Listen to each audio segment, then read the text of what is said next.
Cek, oh ya, masuk. Oke, segini in frame sampai sini. Masuk. Oke, sip. Oke, ya kenalan lagi, perkenalkan teman-teman, nama aku Arman Jody, tapi biasa dipanggilnya Adi. Nah, pada kali ini kesempatan ini aku pengen ngebahas terkait intro to 3C design kayak gitu. Sebelumnya ya promosi dikit, jadi aku seorang game designer di studio Delangan Studio yang lagi aku rintis dan basisnya emang di Jogja juga. Dan kebetulan juga aku juga sedang membangun sebuah komunitas namanya Selasar Game Design. Emang dengan tujuan sebagai tempat diskusi dan teman-teman diskusi dan juga belajar buat materi game design gitu kan. Dan ini bebas terbuka untuk umum kayak gitu. Ya kalau teman-teman mau gabung bisa ke IG-nya aja Selasar Game Design, terus nanti ada link Discord-nya kayak gitu. Nah langsung aja lanjut, apa sih itu 3C Design? Jadi 3C Design itu adalah sebuah bidang di bawah game design kayak gitu. Jadi ya selayaknya level design atau narrative design atau UI UX yang mungkin teman-teman udah sering dengar gitu kan. Nah salah satunya bidang itu adalah ini namanya 3C Design yang fokusnya itu ngebahas aspek-aspek karakter, kontrol, dan juga kamera. Nah secara overview 3C Design itu adalah bagaimana cara kita mengatur ketiga aspek tadi, karakter, kontrol, dan kamera untuk mendeliver sebuah experience yang kita inginkan kayak gitu. Kayak contohnya kita pengen bikin game horror gitu kan. Kita pengen bikin game horror. Apa sih yang bikin game itu horror gitu kan? Gimana sih cara kita mendeliver sebuah experience horror tersebut? Salah satunya bisa menggunakan aspek 3C design ini gitu. Nah, mungkin kita bahas dari aspek pertama dulu, yaitu adalah dari karakter. Nah, jadi apa itu karakter? Karakter itu adalah karakter itu merupakan sebuah representasi yang kita mainkan dalam gamenya kayak gitu kan. Karakter itu bentuknya bisa macam-macam sesuai sama game yang kita mainin yang dari genre gamenya. Misalnya ada karakter yang berbentuknya full body humanoid kayak gitu. Jadi kayak game-game kayak action third person kayak God of War kayak gitu. Atau bisa aja karakter bentuknya chibi, jadi badannya kecil banget. Tapi bisa kita lihat juga tentunya dan genrenya itu adalah side scrolling platformer. Atau karakter yang literally bentuknya mobil gitu. Ya biasanya untuk game racing kayak gitu. Dan bentuk karakter bisa berbeda-beda wujud-wujudnya sesuai dari genre atau experience yang pengen kita hadirin di gamenya. Nah, terus peran karakter dalam 3C itu adalah bagaimana kita menunjukkan si gameplay dari gamenya gitu kan. Misalnya tadi kan karakternya humanoid dan gamenya tuh third person action kayak gitu. Karena kita pengen menghadirkan genre actionnya, tentunya ya si karakternya tuh bisa melakukan aksi-aksi khusus gitu kan, aksi-aksi yang yang bunuh-bunuh karakter atau bunuh orang kayak gitu-gitu. Kayak contohnya di GIF ini si karakternya tuh bisa melakukan aksi untuk melemparkan kapaknya dan membunuh orang lain kayak gitu kan. Jadilah dari aksi-aksi yang dilakukan oleh karakter tersebut kita bisa tahu gameplay itu apa sih dari si gamenya gitu kan. Kemudian kita bahas terkait visual karakternya gitu. Untuk mendukung immersion dari aksi yang bisa dilakukan oleh si karakter, visual dari karakter itu harus dibuat selaras dengan aksinya. Selaras dari segi who, why, dan what dari karakter tersebut itu sendiri. Jadi kenapa sih si karakter tersebut bisa memotong musuhnya gitu kan? Oh ya karena si karakter tersebut punya pedang itu di tangan kanannya kayak gitu kan. Misalnya kayak gitu. Dan tentunya juga karakter dan juga aksinya itu harus selaras dengan tema atau dari tone dari gamenya secara keseluruhan kayak gitu. Kalau misalnya kayak misalnya game ini game Hollow Knight, si gamenya secara keseluruhan tuh ya agak lucu-lucu gitu kan. Bukan lucu gimana ya? Pokoknya simple kayak gitu. Dan warnanya juga nggak banyak atau kayak gimana. Tentunya juga si karakternya nggak boleh ya harus sama kayak gitu juga kan. Nggak boleh tiba-tiba karakternya kayak detail banget atau banyak garis gitu kan. Itu dari segi visualnya gitu, jadi harus dibuat selaras juga. Nah, biar kita lebih memahami lagi, aku pengen coba teman-teman tebak karakter. Kira-kira dari karakter ini, apa yang teman-teman dapat ini genre game apa, atau karakternya itu bisa ngapain? Ayo. Langsung shout aja, langsung shout. Bisa apa? Shooter. Ya, shooter, terus apa lagi? Lari, crouch. Ada berapa orang di sini? Game co-op. Ya, mungkin game co-op. Terus Ini kan juga visualnya beda-beda ya, warna-warna bajunya kayak gitu-gitu.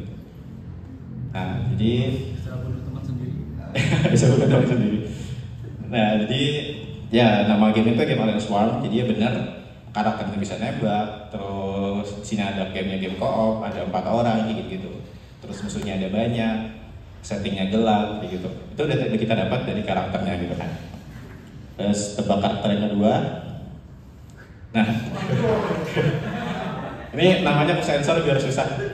Kira-kira karakter ini bisa ngapain nih? Dari karakternya, dari wujud perawakan karakternya bisa ngapain? Atau gini gamenya game ngapain? Menyelesaikan perekonomian Indonesia. Menyelesaikan ekonomian. Bukan. Manajemen, oke. Oke, salah aja sih, nggak ada salahnya juga sih. Ada lagi mungkin mau tebak-tebak? Civilization. Oke, satu lagi, tebak lagi apa? Bisa ngapain? Beat 'em up. Oke, jadi gamenya ini adalah ya nama gamenya Petualangan Jokowi. Itu bener beat 'em up. Ya, jadi kan ya desain karakternya dibikin busung kan karakternya gitu kan. Karakternya busung terus ya nggak kelihatan loyo atau kayak gimana kayak gitu. Dan ya emang beneran aja gitu dari karakternya kan busuk dan emang cocok buat game ya gelut-gelutan gitu kayak beat 'em up kayak gitu. Terus ya itu dari desain karakternya ya. Kita lanjut ke aspek yang kedua, itu adalah kontrol. Nah jadi apa itu kontrol? Kontrol itu merupakan sebuah input yang player masukkan yang kemudian diterjemahkan menjadi sebuah aksi yang dilakukan oleh si karakternya gitu kan. Aksi tersebut kemudian nanti bisa menimbulkan interaksi ketika ya berhadapan sama objek-objek lainnya kayak gitu. Kayak contohnya ini game Batman. Misalnya ya udah gitu. Misalnya dia pencet tombol X gitu kan. Sekali pencet tombol X dia tonjok, terus dia pencet tombol X berkali-kali, ya udah dia tonjok berkali-kali juga kayak gitu kan. Contohnya kayak gitu. Kemudian aksi dan reaksi. Jadi kontrol juga turut mempengaruhi immersion dan juga experience bagi si player yang memainkannya kayak gitu kan. Dengan cara bagaimana sih si aksi itu tereksekusi dari sebuah inputnya gitu. Jadi ya kayak tadi lagi yang game Batman, dia ketika pencet tombol X dia mukul sekali kayak gitu kan. Pencet tombol X-nya berkali-kali, sebanyak berkali-kali itu juga ntar si Batman-nya mukul gitu kan. Jadi ya dari bagaimana ini tereksekusi, apakah tadi mukulnya cepat, apakah mukulnya lambat, tentunya itu kan nanti bakal bisa dibilang bakal kerasa juga gitu pada akhirnya sama si player gitu. Sehingga tadilah kenapa dibilang bisa ngaruhin immersion atau experience dari si playernya. Dan lanjut lagi tentu juga dari reaksinya gitu kan. Reaksi ketika kita setelah memencet tombol X tadi gitu kan. Kita udah mencet tombol X nih dan akhirnya kita mukul nih, yang keluarnya apa gitu kan. Yang reaksinya apa gitu yang keluar kayak gitu. Balik lagi.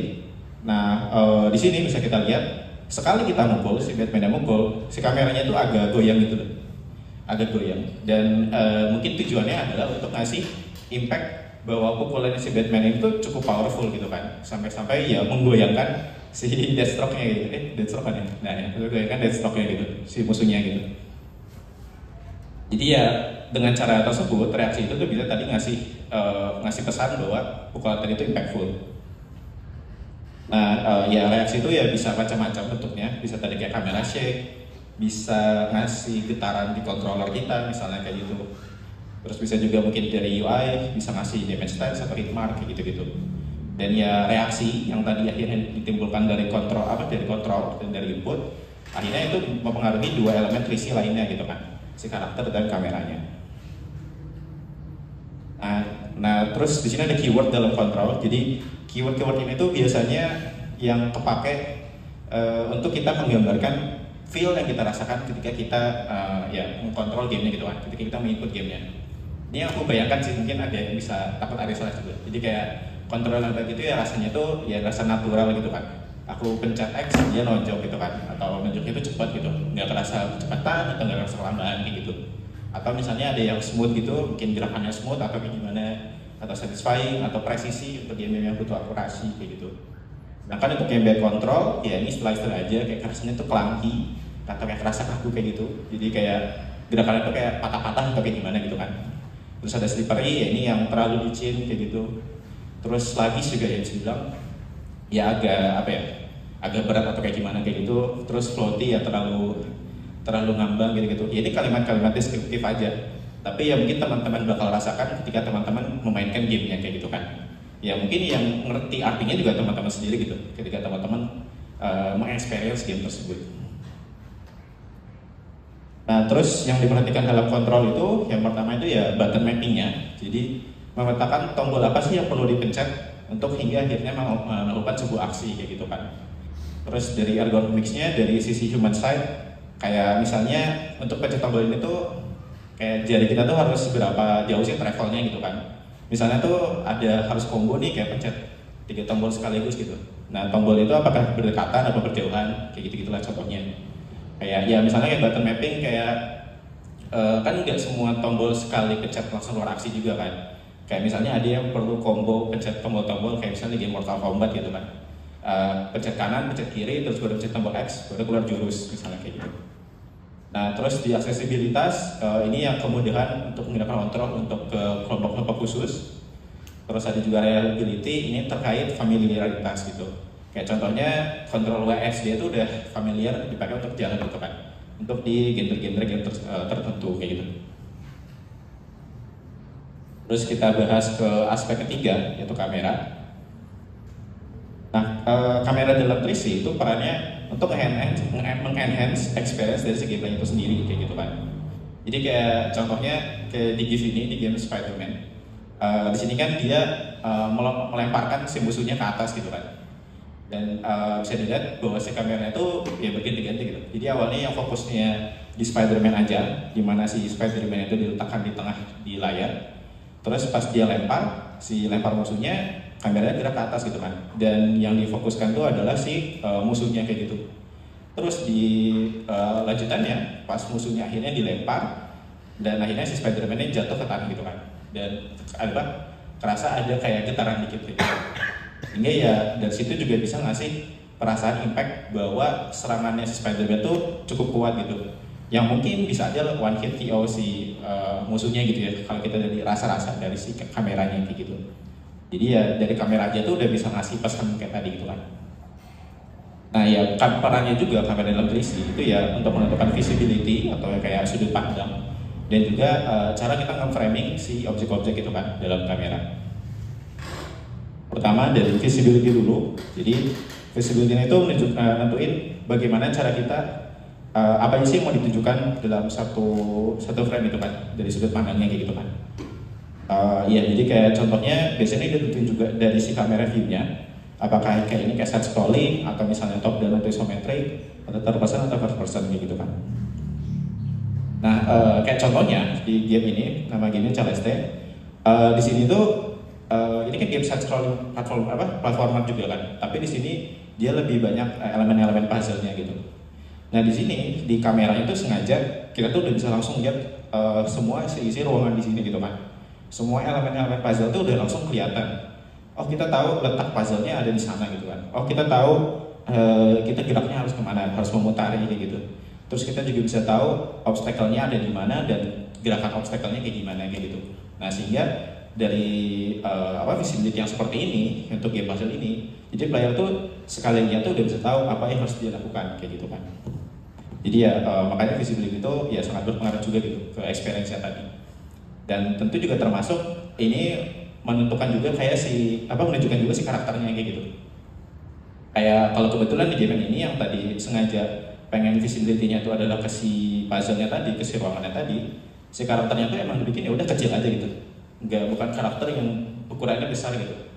Sehingga karena ukurannya karakternya kecil, juga ngasih space lebih untuk kita nunjukin hal-hal yang ada di ruangannya kayak gitu. Objek-objek lain yang ada di ruangannya. Terus selanjutnya framing. Jadi kalau visibility kan tadi masalah sudut pandang kan. Nah kalau framing ini yang nentuin objek-objek apa aja sih yang mau dimasukin gitu kan, yang mau ditunjukin kayak gitu. Nah jadi ya apa sih objek yang mau difokuskan atau tadi objek yang mau di highlight kayak gitu kan. Jadi misalnya ada objek yang kita sengaja dipentingkan gitu, dirasa dipentingkan gitu, akhirnya ditunjukin. Kayak misalnya tadi yang GIF Spider-Man tadi kan kameranya kan menunjukkan ke si musuhnya yang tadi dilemparkan. Ya berarti ya nge-framing ke si musuhnya tadi gitu. Nah itu ya tadi, itu adalah framing, jadi nentuin objek-objek mana yang mau ditampilin. Nah yang perlu diperhatikan dalam framing, yang pertama dari blockingnya itu sendiri, jadi mastiin objek yang tadi kita pengen highlight itu nggak keblok sama objek yang lain. Terus ada juga attention limits, jadi memastikan seberapa banyak objek sih yang harus diperhatikan sama si playernya kayak gitu kan. Jadi ya jangan terlalu banyak juga ada objek-objeknya, ntar ya player mungkin bingung gitu, dia harus fokusnya kemana. Misalnya ada terlalu banyak objek yang bergerak, atau terlalu banyak objek yang kelap-kelip, ntar player bisa pusing juga kayak gitu kan.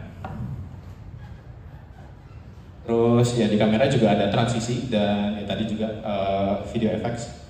Jadi kayak ini contohnya ya di GIF ini di Uncharted di sini tuh ada beberapa aksi yang berbeda gitu kan. Yang awalnya lagi pakai ya kayak swing dari gerak gitu kayak gitu.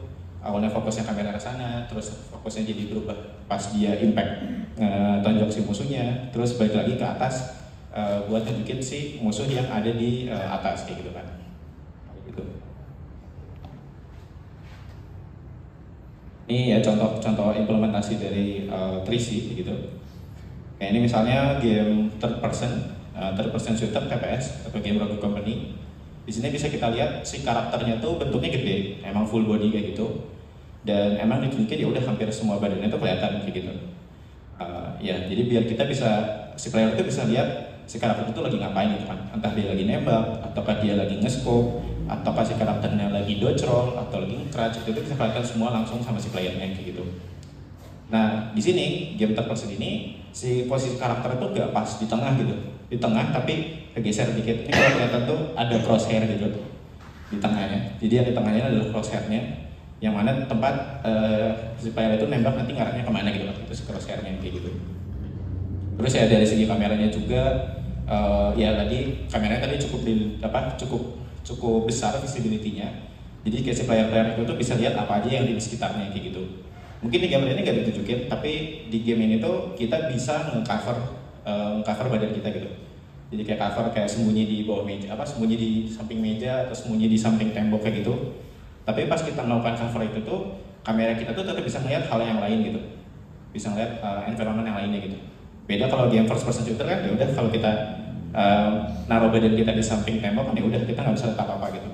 Tapi karena kameranya third person, kita masih bisa lihat apa aja sih yang ada di sekitar kayak gitu. Nah, terus ada lagi kayak ini game 2 Point Hospital, ini game simulation terus manajemen kayak gitu. Ya di sini kameranya bisa bilang ya top down isometric kayak gitu dari atas. Dan di sini kita bisa gerakin gitu kameranya mau lihat dari sudut pandang mana, dari sudut mana, terus bisa di zoom juga kayak gitu. Dan di sini ya karena gamenya manajemen, jadi sengaja emang yang bisa dilihat itu ada banyak hal gitu kan.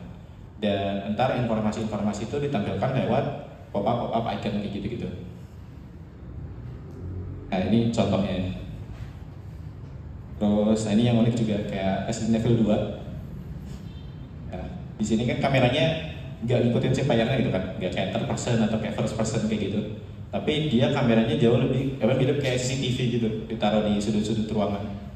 Kenapa sih kameranya kayak gini gitu? Nah mungkin si developer itu pengen ngasih experience biar nambahin elemen kaget-kagetnya gitu loh.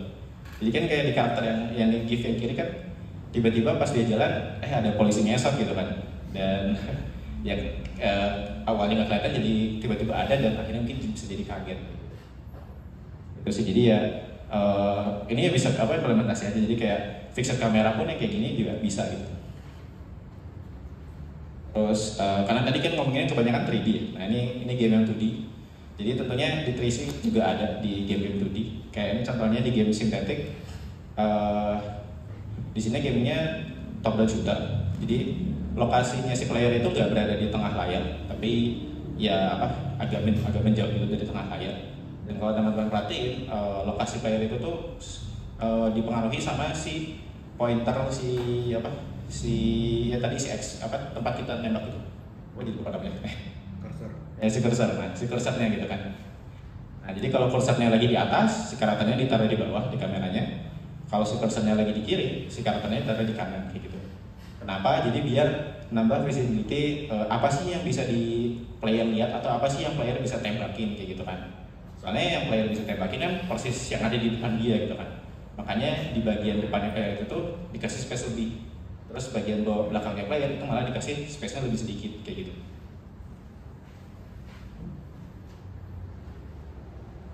Nah, terus ini apa di sini perhatikan ketika kita mendesain 3C ketika dari awal. Tentunya kita juga harus menyeting, menentukan tone sama temanya. Jadi kayak tone-nya apakah mau game-game yang stealthy atau yang slow pace atau pengen yang space-nya cepat kayak game-game kayak Sonic kayak gitu. Terus ataukah mungkin heavy naratif juga gitu. Itu karena pasti bakal ngaruhin juga bagaimana cara kita tadi 3C-nya gitu kan.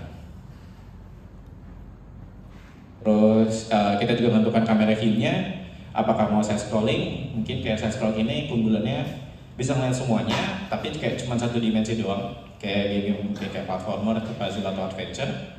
Terus atau mungkin kamera yang mau top down bisa ngeliat semuanya, tapi ya mungkin dari atas kayak gitu. Jadi kayak cocok untuk game-game strategi, kayak board game atau turn based atau game tactics misalnya kayak gitu. Terus ada juga third person, ini yang bisa ngasih sudut pandang dari karakter, tapi tetap bisa ngasih visibility sekitar dari si karakternya kayak gitu kan.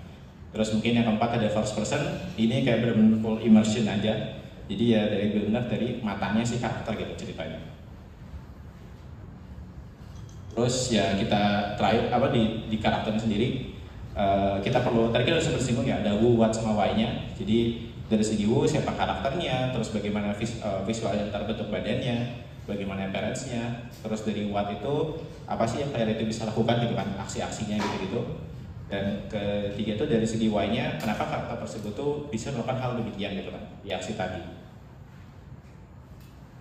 Terus desain action-nya itu sendiri, yang tadi nanti ngaruh ke kontrolnya juga. Jadi kenapa sih karakter tersebut pengen punya aksi ini gitu kan, tujuannya mau apa gitu, kayak misalnya pengen dikasih skill dodge roll gitu, tujuan ntar mau apa gitu kan. Terus setiap aksi tersebut nanti itu reaksinya atau feedbacknya itu apa gitu kan. Kayak misalnya mau ditampilkan lewat animasi atau sound effect atau video effects gitu.